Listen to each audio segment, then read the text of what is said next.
According to a fairly reliable source, when it comes to Apple, the company is planning to launch the new iPhone 14 family earlier this year, regardless of the supply chain constraints and increasing chip prices. This is an indication that Apple has secured enough hardware for its iPhones. The report claims that Apple will unveil the new generation on September 7, while sales will begin on September 16. This would give the Cupertino-based company an extra week of sales and will likely boost Q4 fiscal results. This is the earliest unveiling since 2016.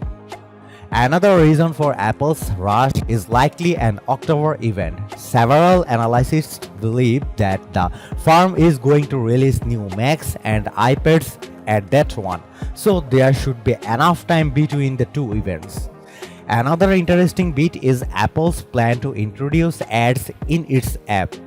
The paid search results will be replaced with banner ads and include a new tab in App Store called You Might Also Like. Currently, the company records about $4 billion each year from advertising and plans to push that to around $10 billion. The report claims that Apple will unveil the new generation on September 7, while sales will begin on September 16. This would give the Cupertino-based company an extra week of sales and will likely boost Q4 fiscal results. This is the earliest unveiling since 2016. Another interesting bit is Apple's plan to introduce ads in its app. The paid search results will be replaced with banner ads and include a new tab in App Store called You Might Also Like.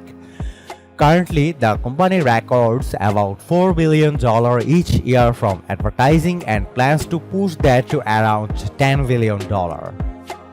Apple will unveil the new generation on September 7, while sales will begin on September 16.